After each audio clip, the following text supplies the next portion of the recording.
మాతృదేవోభవ. మాయమ్మ వారినడిగిన మాయమ్మగు విశ్వమెల్లా, మాయమ్మ వారినడిగిన మాయమ్మగు విశ్వమెల్లా, మాయమైనచో సాయములింకేముండును, మాయమైనచో సాయములింకేముండును. మాయము కావలదు మాయము కావలదు నేనమాయకుడగుదున్, మాయము కావలదు నేనమాయకుడగుదున్. ఏబిఎన్ ఆంధ్రజ్యోతి ప్రేక్షక మహాశయులందరికీ నవజీవన వేదం అనే కార్యక్రమంలో 965 భాగానికి స్వాగతం. ఇదొక చిత్రమైన ప్రార్థన అమ్మవారికి. ఎందుకంటే బ్రహ్మసత్యం జగన్మిథ్య జీవో బ్రహ్మైవ నా అపరక అని వేదం స్పష్టంగా చెబుతోంది. ఏకమేవ అద్వితీయం బ్రహ్మ, పరమాత్మ తప్ప రెండవది లేదు అంటే ఉన్నట్టుగా మనకు కనిపిస్తున్న జగత్తు మాయే. అంచేతనే ఇది మాయ అనడానికి శారీరకంగా మానసికంగా అనేక రకాలుగా మనం రోజుకు చేయొచ్చు. స్వరూపాలు మాయ, పేర్లు మాయ మారిపోతున్నాయి, స్వరూపాలు మారిపోతున్నాయి, భావాలు మారిపోతున్నాయి, భావాలను బట్టి ఏర్పడిన అనుబంధాలు మారిపోతున్నాయి. మారిపోయేది ఏదైనా మాయే. నా అసతో విద్యతే భావక నా అభావో విద్యతే సతః, భగవద్గీత 2వ అధ్యాయంలో భగవంతుడు చెప్పిన మాట. ఉన్నది ఎప్పుడూ లేకపోవడం ఉండదయా, లేనిది ఎప్పుడూ ఉండడము ఉండదయా అన్నాడు.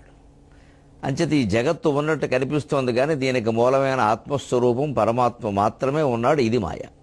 ఎందుకంటే ఇది నిరంతరం మారిపోతుంది. మారిపోయేది ఏది సత్యము కాదు, శాశ్వతము కాదు, స్థిరము కాదు. స్థిరము శాశ్వతము కానిది సత్యము కాచాలదు.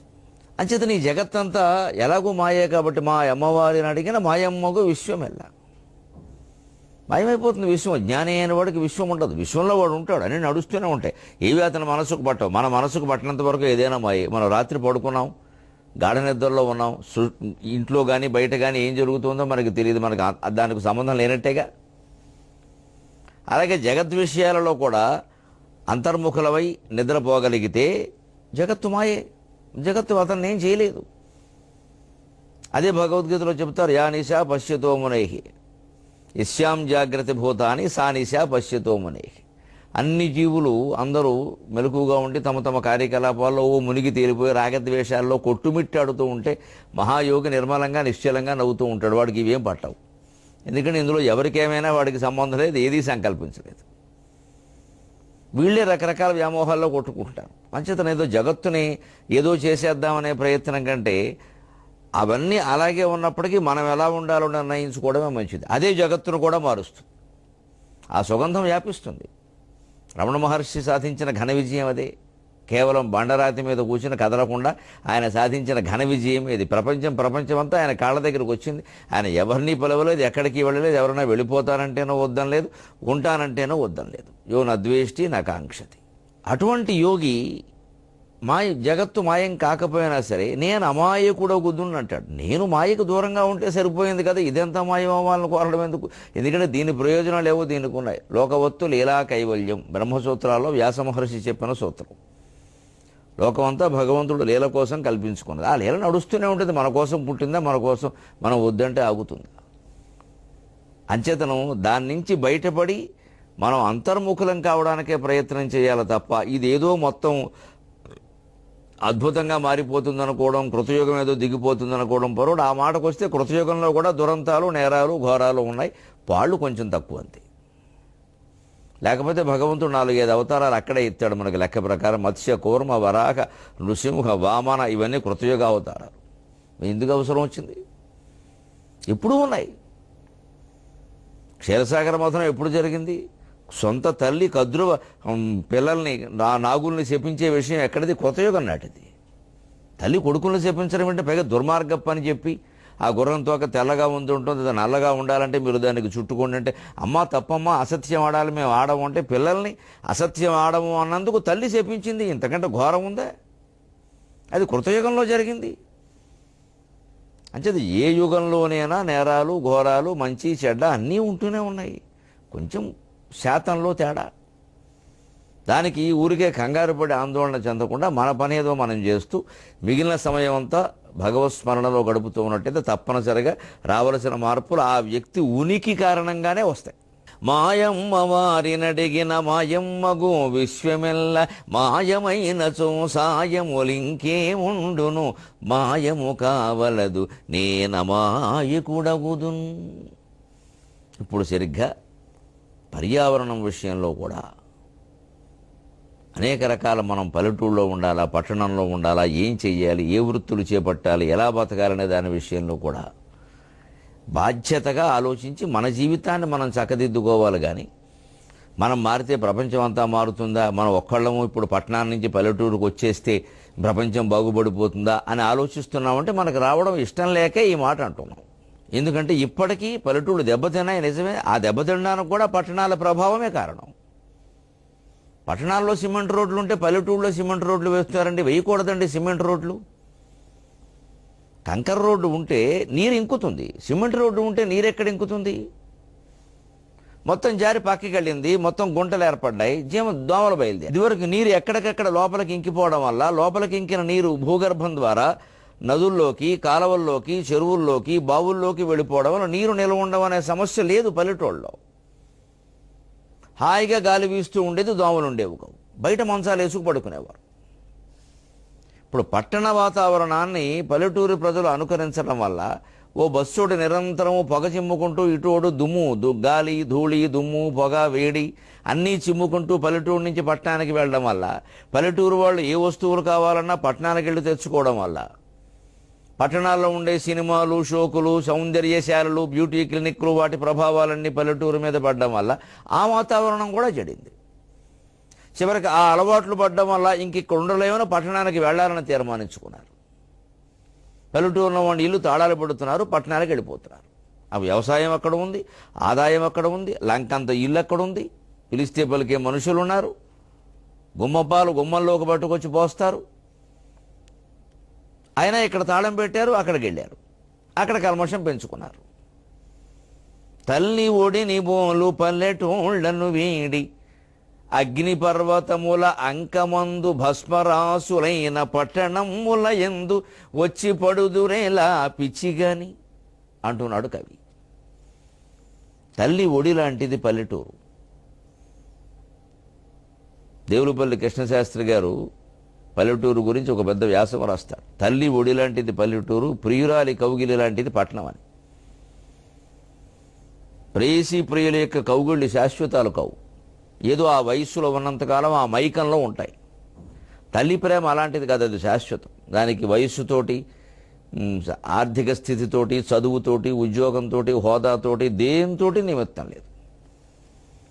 కానీ వయస్సులో ఉన్న యువత యువకుల మధ్య ఉండేది ఆకర్షణ తప్పితే ప్రేమ కాదు. ప్రేమ కాదనడానికి నిదర్శనం ఏమిటంటే ఏమాత్రం తేడా వచ్చినా గొడవలు వచ్చేస్తున్నాయి. మరి తల్లికి పిల్లాడికి ఆ గొడవ రావట్లేదే, ఎందుకంటే అక్కడ షరతులు లేవు, ఇక్కడ ఉన్నాయి.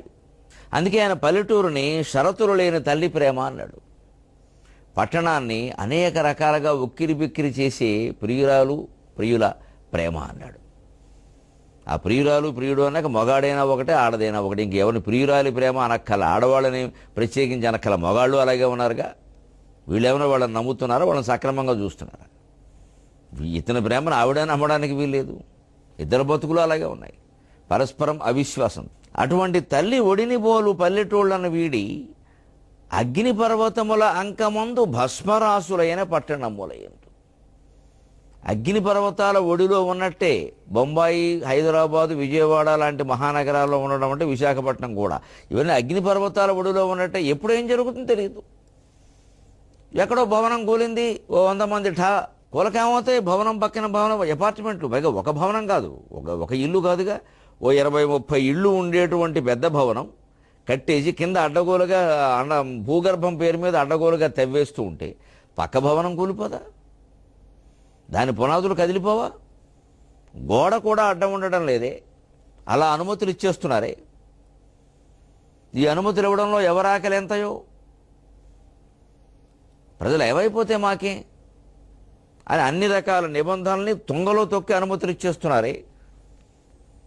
లక్షల భవనాల నిర్మాణాలకి మరి ఇటువంటి చోటుకు వస్తే ఏమవుతుంది బతుకు? అగ్నిపర్వతాల అంకం కాకపోతే.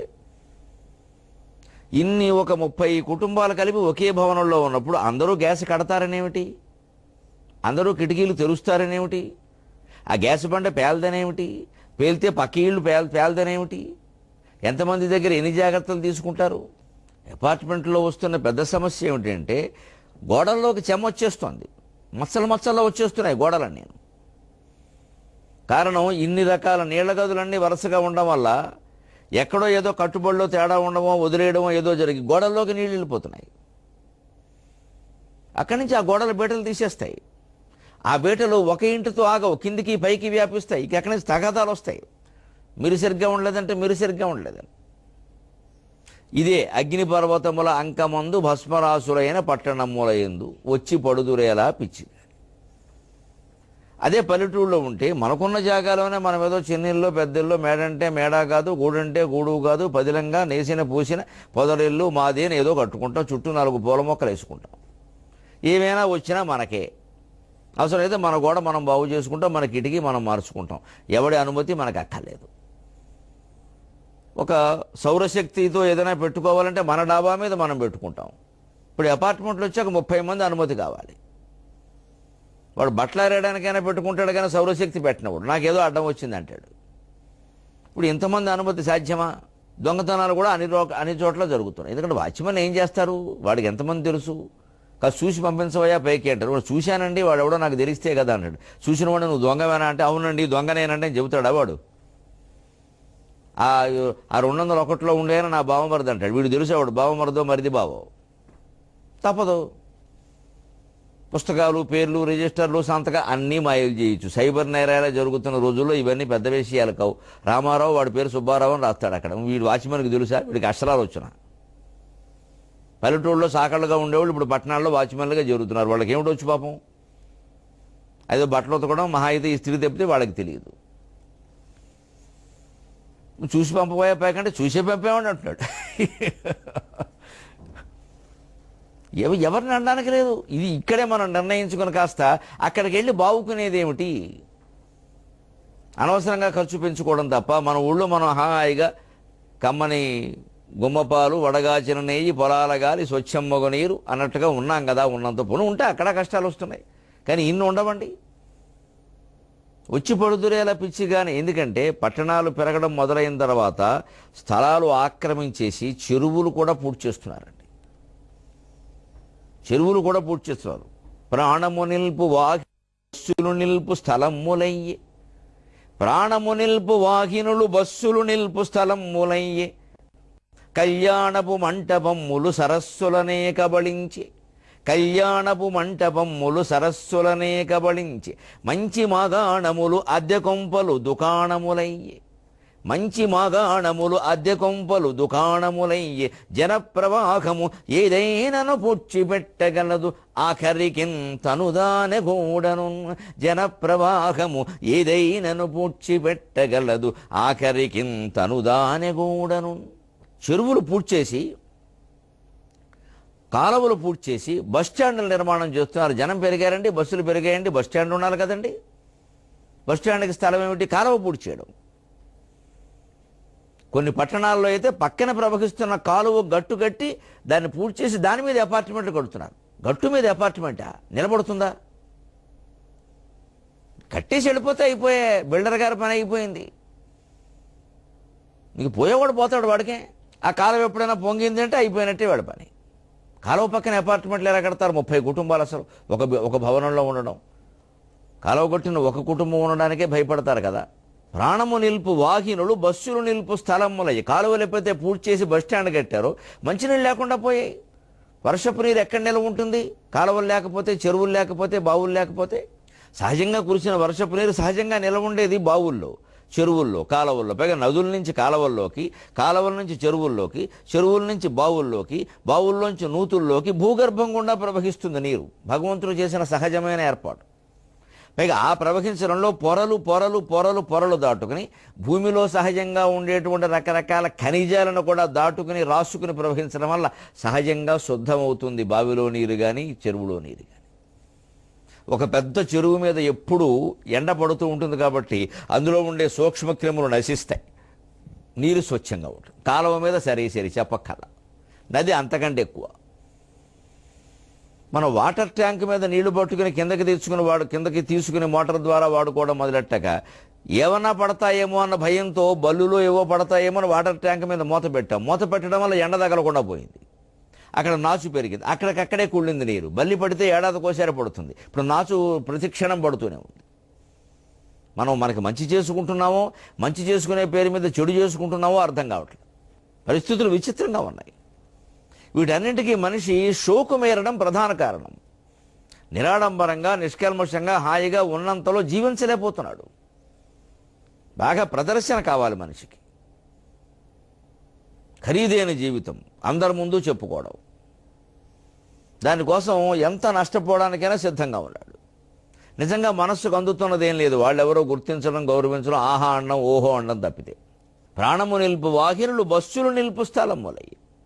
బస్సు ఎక్కి మాటిమాటికి పట్టణానికి వెళ్ళడం వల్ల అక్కడ దుర్లక్షణాలు మనకు అంటుకోవడం తప్పితే కలిసి ఇచ్చేది లేదు. ఇదివరకు పల్లెటూళ్ళలోనే సంత ఉండి సోమవారం మంగళవారం ఆ కూరలు ఇక్కడికి తెచ్చేవారు. ఉన్న వాటిలోనే అందరూ కొనుక్కునేవారు. ఇప్పుడు వీళ్ళు ఎక్కడికి వెళ్ళడం మొదలు పెట్టాక వాళ్ళు రావడం మానేశారు. మా దగ్గర ఎవరో కొనలేదండి. కళ్యాణపు మంటపములు సరస్సులనే కబళించే శుభ్రమైన మంచినీటి చెరువులు పట్టణానికి దగ్గరలో ఉండేవి అవి పూడ్పించేసి కళ్యాణ మంటపాలు కడుతున్నారు. ఎవరి ఇళ్లలో వాళ్ళు పెళ్లిళ్ళు చేసుకునేవారు. ఉన్నంతలో అవకాశం ఉన్నంతలోనే పిలిచేవారు. బంధువులు ఇంట్లో మకాం ఇచ్చేవారు, సర్దుకునేవారు అందరూ కూడా. ఇప్పుడు పెళ్లి అంటే ముందు కళ్యాణ మండపం, దానికి రోజుకి ₹1,00,000 వసూలు చేస్తున్న మండపాలు కూడా ఉన్నాయి, ఇంకా ఎక్కువ. ఏసీ పెట్టాం, కళ్యాణ మండపం పెట్టాం, పెద్ద షోకులు చేసాం అనడం. వచ్చిన వాళ్ళందరికీ మొత్తం స్టార్ హోటల్స్లో రూములు బుక్ చేస్తున్నారు. ఎంత ఖర్చు పెరిగిపోయిందండి. ఎన్ని లక్షలు ఈ పెళ్లికి ఖర్చు పెట్టారో అన్నేళ్లు వాళ్ళు కలిసి ఉంటారని మనం ఖచ్చితంగా ఎవరు చెప్పలేము. ఇది కూడా షోక్ అయింది. వాళ్ళింటూ అలా చేశారు, వీళ్ళింటూ అలా చేశారు. ఈ ప్రవృత్తి సమాజంలో ఎప్పుడైతే పెరిగిందో కొంతమంది వ్యాపారస్తులు ఉన్న చెరువులు పూర్తి చేసి కళ్యాణ మండపం కట్టేస్తున్నారు. అది ఏడాదికి ఖచ్చితంగా ఒక 100 పెళ్ళిళ్ళు ఉంటాయి. అయిపోయింది. ₹1,00,00,000 సంపాదించుకున్నాడు ఆయన. ₹1,00,000 పెడితే ₹1,00,00,000 సంపాదించుకున్నాడు. సుఖంగా ఉంది. ఆ కింద చెరువు పూడ్చారు, నేల ఏదో పునాది పడిపోయింది, ఎప్పుడో పోతే పోతారు, ఆయనకెందుకు. కానీ మరి మంచినీటి సరస్సు పోయింది అంటే సామాజిక ప్రయోజనం, అందరికీ ఉపయోగపడే విషయం అనే ఆలోచన అసలు మన మనస్సులో లేదు. మనకేమిటి అన్నిటికీ ఈ స్వార్థమే కారణం. ప్రాణము నిల్పు వాహినులు బస్సులు నిల్పు స్థలములయ్యే కళ్యాణపు మంటపములు సరస్సులనే కబళించే మంచి మాగాణములు అద్దె కొంపలు దుకాణములయ్యే జనప్రవాహము ఏదైనను పుచ్చిపెట్టగలదు ఆఖరికింతను దానగూడను. మంచి మాగాణాలు, శుభ్రంగా 2 పంటలు పండేటువంటి భూములు అమ్మేస్తున్నారు.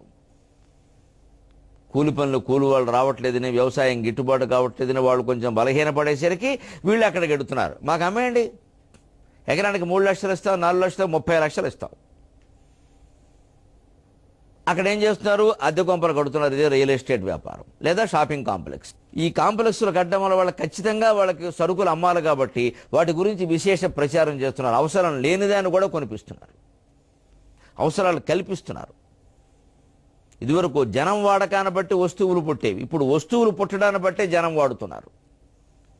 ఎందుకంటే ఎవరో సినిమా హీరో చేత చెప్పిస్తారు, వారు కొన్ని కోట్లు మింగేస్తారు, చెబుతారు. ప్రజల ఆరోగ్యాలు పాడైపోతే ఆయనకే. అందుకే బయటపడుతున్న కుంభకోణాలు, రంభకోణాలు ఎలా ఉన్నాయంటే ఎవరు చేసిన పాపం వాళ్ళని కట్టి కుడుపుతోందండి. ఇవాళ ఏడవడం వల్ల ఉపయోగం లేదు. వారిని టార్గెట్ చేశారు, వీరిని టార్గెట్ చేశారు అంటాం. యమధర్మరాజు అందరినీ టార్గెట్ చేస్తాడు. ఒక్కొక్క వర్గాన్ని బయటికి లాగుతాడు. ప్రజల్ని మోసం చేసిన ప్రతి వర్గాన్ని లాగుతాడు. కోట్లు ఒక్క సినిమాలో నటించినందుకు కోట్లు తీసుకోవడానికి తప్పని ఏ సినిమా హీరో గారు అనుకోలేదు పాపం, ఏ దర్శకుడు అనుకోలేదు. ఇవాళ చేసిన తప్పులకి జవాబులు చెప్పాల్సి వచ్చారు. కనీసం విచారణకి పిలవడం కూడా నేరం అయిపోయింది. ఆరుగాలం కష్టపడిన ఓ మనిషి ఎవడికి సంవత్సరానికి ₹1,00,000 రావడం కష్టంగా ఉందే పల్లెటూళ్ళలో. ఒక దాంట్లో తైతక్కలాడితే కోట్ల. ఇంత చేసి చెప్పే నీత్యోపదేశం ఉందా అంటే స్పష్టంగా వాళ్ళే చెబుతున్నారు, మేము నీతులు చెప్పడానికి కాదండి, వ్యాపారం కోసం అని. మరి ఇంకా సిగ్గు లేకుండా అంత మాట్లాడేటప్పుడు అన్ని వ్యవహారాలు సిగ్గు లేకుండానే ఉంటాయి. పూర్వం నిర్మాతలు అలా ఉన్నారా? పూర్వం దర్శకులు అలా ఉన్నారా? కేవీ రెడ్డి గారు అలా ఉన్నారా? పుల్లయ్య గారు అలా ఉన్నారా? ఎన్టీఆర్, ఏఎన్ఆర్ అలా ఉన్నారా? ఎటువంటి సినిమాలు వచ్చాయి, ఎంత నీతిని బోధించే జనానికి. ఇవాళ అటువంటి సినిమా ఒక్కటి కనిపిస్తోందా మనకి? సినిమాల ప్రభావం వల్ల పిల్లలు చెడిపోతున్నారంటే మీ పిల్లల్ని చూడమని మేము చెప్పామా? చూడడానికి కాకపోతే తీసింది ఎందుకండి? అసలు మనం ఎందుకు తీస్తున్నాం? ఇది దీనివల్ల ప్రయోజనం ఏమిటి, సమాజం ఏమవుతుందని ఆలోచించుకోకుండా నా డబ్బు నాకు ముఖ్యం అని అన్న తర్వాత, అలాగే అందరికీ వాళ్ళ చర్యలు వాళ్ళకి ముఖ్యం, మన మనోభావాలతో నిమిత్తం లేదు. ఎవరు చేసిన కర్మ వారు అనుభవిస్తారో అనడానికి డ్రగ్స్ కేసులో నడుస్తున్న వ్యవహారాల పచ్చి ఉదాహరణ. ఇంకా భగవంతుని యొక్క లీలలు ముందు ముందు మరీ కఠినంగా ఉంటాయి, అన్ని వర్గాల మీద ఉంటాయి. సమాజంలో అవినీతి పెరగడానికి కారణమైన ప్రతి వర్గం మీద ఉంటుంది ఇది. భగవంతుడు క్షమించడం. సమాజం అంటేనే భగవంతుడు స్వరూపం, సమాజమే దేవాలయం. ఎన్టీ రామారావు ఉవాచ, ప్రజలే దేవుళ్ళు అన్నాడు ఆయన. మీరు హిందీ సినిమాలో కృష్ణుడు పాత్ర వేయండి, ₹1,00,00,000 ఇస్తామంటే తెలుగులో దీవయ్యా ₹1,00,000 చాలు అన్నాడండి. నిజంగా చిరస్మరణీయుడు ఎన్టీ రామారావు. నేను రాను, నాకు అవసరం లేదు 100 భాషలో, నా తెలుగు భాష బాగుండాలి. నా మాటలు ఎవడో మాట్లాడడం డబ్బింగ్ నాకేం కర్మ? తెలుగులోది ₹1,00,000 నాకు. ఇవాళ ఈ వుడ్ నుంచి ఆ వుడ్, ఆ వుడ్ నుంచి ఆ వుడ్, మొత్తం అయింది, బెడ్ వుడ్ అయింది. ఇక్కడ సమాధానం చెప్పుకోవాల్సి వచ్చేసరికి ఒక్కొక్కరికి ఎంత భయంగా ఉంటుందండి. చేసేటప్పుడు ఏమీ ఉండదు. ఎవరి మటుకు వారు పోసాని మురళీకృష్ణ చెప్పినట్టుగా నిష్కర్షగా ఆత్మవిమర్శ చేసుకుంటే అన్నీ బయటపడతాయి. తప్పు చేయని వాడెవడు భయపడక్కర్లేదు. ఈ వ్యవహారం మీద మాట్లాడిన వాళ్ళు పోసాని మురళీకృష్ణ మాటలు నాకు చాలా నచ్చే. నిజంగా ఆ మనిషి కనపడితే కౌగిలించుకుని అభినందిద్దాం అనుకుంటున్నాను నేను. అంత నిష్కర్షగా మాట్లాడే మహానుభావుడు ఆ రంగంలో ఉంటుంది. అలాగే ప్రభుత్వం దోషం కూడా ఏమీ అసలు తీవ్ర స్థాయికి వచ్చే వరకు ఎవరు పట్టించుకోరండి దాన్ని. మద్యపానం మీద విపరీతంగా ఆదాయం సంపాదించుకుంటున్నారు అన్ని రాష్ట్ర ప్రభుత్వాల వాళ్ళు. ఇది అంతకంటే కొంచెం ఎక్కువ, అంతే కదా. మరి అది తప్పైనప్పుడు ఇది తప్పే. దాన్ని మనమే ప్రోత్సహిస్తూ దీన్ని వద్దంటే దీని తర్వాత చర్య ఏది? మద్యం మత్తు చాలకే మత్తు మందుల్లోకి ఎడతాడు, అది సరిపోతే ఇందులోకి రాడు. దీన్ని మనం ప్రోత్సహించినప్పుడు దానికి మనం దారి చూపించినట్టే. ఇప్పుడు మొత్తం సమాజంలో అన్ని వర్గాల వారం, ప్రభుత్వం సహా, ప్రజలు సహా అందరూ మొత్తం క్షాళానికి నడుము కట్టాల్సిన అవసరం ఉంది. ఎందుకంటే మన పిల్లలే చెడిపోతున్నారు ఇవాళ. పేర్లు బయటపడడం, బయటపడకపోవడం సమస్య కాదు, హృదయాలు కుళ్ళిపోతున్నాయి. అయ్యో మా పిల్లాడు ఉన్నాడేమో, మా మనవడు ఉన్నాడేమో అని అందరికీ అనిపిస్తుంది. మళ్ళీ వాళ్ళని బయటపడేయడం ఎంత కష్టం. అంటే ఘోరాలు నేరాలు జరిగిపోయేటప్పుడు, కాలువలు పూర్తి చేస్తున్నప్పుడు, చెరువులు పూర్తి చేస్తున్నప్పుడు, రకరకాల నిర్మాణాలు జరిగిపోతున్నప్పుడు నిర్లిప్తత కొందరికి, నిర్లక్ష్యం కొందరికి, స్వార్థం కొందరికి, ఎవరం పట్టించుకోం. ఏమీ చూడకుండా అనుమతులు ఇచ్చేస్తున్నప్పుడు ఒక కోర్టులో ఒక ఫిర్యాదు వేద్దామని అనుకోం. మనకెందుకు ఈ దేశం మొత్తానికి పట్టుకున్న పెద్ద వ్యాధి మనకెందుకు? ఆ మనకెందుకు అనే వ్యాధి. చాలా విదేశాల్లో అయితే పక్కింట్లో రేడియో సౌండ్ ఎక్కువ పెడితే వెంటనే పోలీసుకి వెళ్ళిపోతుంది. 911 2 నిమిషాల్లో తలుపు కొడతాడు పోలీసు వచ్చి, రేడియో సౌండ్ ఎందుకు ఎక్కువ పెట్టావు, పక్కవాడు కంప్లైంట్ ఇచ్చాడు. నేను ఆశ్చర్యపడ్డాను. అమెరికాలో ఒక తోటలో గులాబీ పువ్వు కోసాడని 2వ రోజు పోలీసు వచ్చాడు అక్కడికి. ఒక వ్యక్తి ఇంటి ముందు తోటలో గులాబీ పువ్వు, పక్కింటి వాడు ఎవడో కోసాడు, దారిపోయేవాడు ఎవడో తెంచాడు. వాడెవడో ఎక్కడి నుంచి వెళ్ళిన వాడు అయి ఉంటాడులే, మన బుద్ధులు అలా ఉంటాయి. వాడు కంప్లైంట్ ఇచ్చాడు, ఎవడో పక్కింటి వాడు చూసి, ఇందాక ఎవరో ఇలా వ్యక్తి వెళ్ళారు గులాబీ పువ్వు తెంచారని. 3 నిమిషాల్లో పోలీసు వచ్చాడండి గులాబీ పువ్వు కోసం. ఈ గులాబీలాంటి దేశం రా అనుకున్నాను నేను. అక్కడ నేరాలు ఘోరాలు లేవని కాదండి, పౌరుల బాధ్యత చాలా ఉంది. ఇక్కడ పౌరుల బాధ్యత లేదు అసలు. మనకేం ప్రయోజనం, మొత్తం సామాజికంగా అందరూ పోయినా సరే, మహా అయితే మన వర్గం, అది కూడా మన కోసమే. మన నాయకత్వం వహిస్తున్నాం కాబట్టి ఆ వర్గం మనకు కావాలి, లేదా ఆ వర్గము మనకు అక్కల, మన స్వర్గమే మనకు ముఖ్యం. ఈ మొత్తం అహం మమ, అహంకారం మమకారం, ఈ రెండిటికి మందు వేయనంత వరకు ప్రపంచంలో కానీ వ్యక్తిగత జీవితంలో కానీ ఏ సమస్యకి సరైన పరిష్కారం దొరకదండి. ఆయింట్మెంట్ పూయడం వీలు అవుతుంది కానీ ఆపరేషన్లు చేయడం వీలు కాదండి, దొరకదండి, మందు దొరకదండి. మంచి మాగాణములు, అద్దె కొంపలు, దుకాణములు, జనప్రవాహం ఏదైనా పూడ్చిపెట్టగలదు, ఆఖరికి తను కూడా దానినో నడవగలరు. చివరికి విసిగెత్తి సముద్రం ఉంది. మనుషులు దేన్నైనా పూర్తి చేసుకుంటారులే, వాళ్ళ జీవితాలను వాళ్ళే పూర్తి చేసుకుంటున్నారు. ఏదైనా పూడ్చిపెట్టగలదు, ఆఖరికి తనుదానే కూడా. ఇవన్నీ సరస్సులు పూడ్చిపెట్టడం వల్ల, కాలువలు పూడ్చుకుని, నదులు పూడ్చుకుని, చెరువులు పూడ్చుకుని, బావులు పూడ్చుకుని మన జీవితాలను మనం పూర్తి చేసుకుంటున్నాం. అంటే మన జీవితాలకు మనమే ముగింపు పలికేస్తున్నాం. 23:30 గంటల్లో ఆ ముగింపుకు మళ్ళీ శుభవాక్యం పలకగలమా? చూద్దాం. అది తెలుగులో.